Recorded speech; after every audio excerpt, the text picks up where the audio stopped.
মহাসড়কের পাশে যদি কেউ জমি কিনতে যান, সেক্ষেত্রে তার উচিত হবে কিছু খোঁজখবর নেওয়া জমি সম্পর্কিত।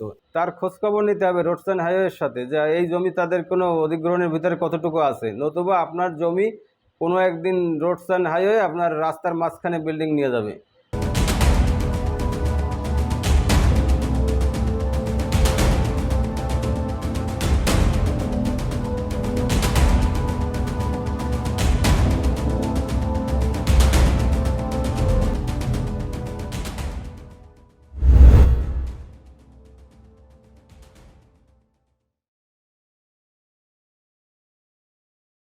আসসালামু আলাইকুম, আশা করি আপনারা ভালো আছেন।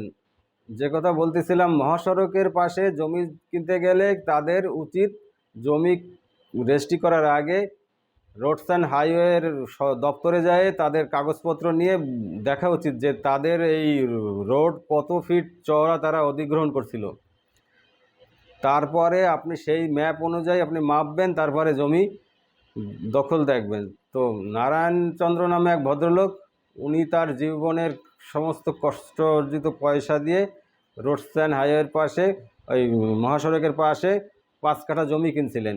তো জমি কিনে উনি সে জায়গায় বহুতল ভবন করছিলেন এবং প্রত্যেকটা ফ্লোর ভাড়াও দেওয়া হয়ে গেছিলো।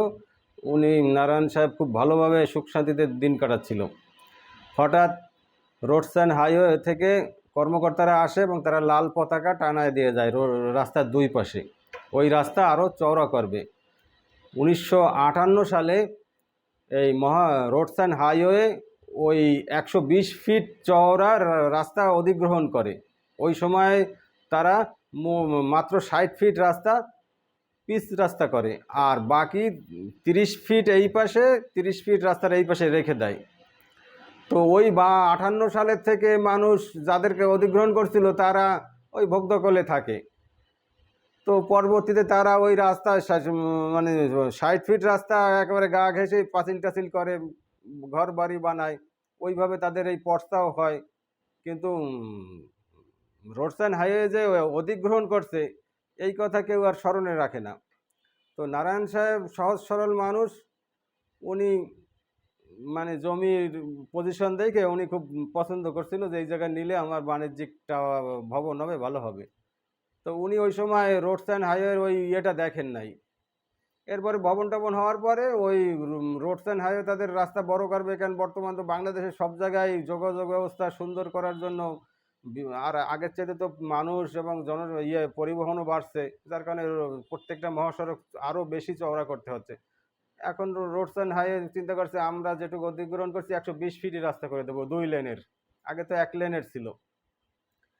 এখন এই করতে যেয়ে ওনারা ম্যাপ দিয়ে মাপে মাপে মাপে প্রত্যেকের বাড়ির সামনে লাল পতাকা দিয়ে যাচ্ছে, তাতে নারায়ণ সাহেবের আপনার মূল ভবনের 3 ভাগের 4 ভাগের 3 ভাগই মানে লাল পতাকার ভেতর চলে যায়। তো এখন তো ওনারে নোটিশ দিল যে ভাই এটা ভেঙে ফেলান শিগগিরই, আর নাহলে আমাদের ভাঙতে গেলে কিন্তু আমাদের খরচ দেওয়া লাগবে। তো উনি চাইছিল অনেক জায়গায় দৌড়াদৌড়ি করে জিনিসটা বাঁচানোর জন্য চেষ্টা করছিল। আর আমাদের দেশে মানুষও অসৎ, ধান্দাবাজ। উনি যখন বিপদে পড়ছে তখন কিছু মানে ভালো মানুষরূপী লোক ওনারে বলছে যে আপনি এই জায়গায় যান, অমুকের সাথে দেখা করেন, এই বলে বলে ওনারে দৌড়ঝাঁপ করায় ওনার কাছে অনেক পয়সা নিয়ে গেছে। আর উনি ভাবছে কি এই পয়সা দিয়ে আমি মনে হয় বাঁচাতে পারবো, কিন্তু ভদ্রলোকের মানে হিতায়ত জ্ঞান ছিল না। এই মানে টেনশনের কারণে, মানে হঠাৎ করে টেনশন আসছে, হঠাৎ করে ঝামেলা আসছে, বিপদ আসছে, উনি মাথায় কাজ করে নাই। উনি যে যা চাইছে সেইভাবে টাকা খরচ করছে, কিন্তু কোনো টাকায় কাজ হবে না। এই রোডস অ্যান্ড হাইওয়ে যখন তার জমি অধিগ্রহণ করে নেবে, বাংলাদেশের কেউ ঠেকাইতে পারবে না তাদের এই কাজ, সরকারি কাজ। তো উনি অনেক পয়সা দিয়ে ঠেকাইতে চাইছে, কিন্তু ঠেকানো সম্ভব না, সম্ভবই না। কিন্তু এই মানুষগুলো দুষ্ট মানুষ ওনার কাছে টাকা নিয়ে গেছে। এরপরে ওনার বিল্ডিংয়ের 4 ভাগের 3 ভাগ একেবারে পিচ করে মানে ফেলে দেওয়া লাগছে। এখন সামান্য একটু চওড়া বিল্ডিং আছে। তো এখন এই বিল্ডিংতে কি হবে, মানে একটা রুমও নাই।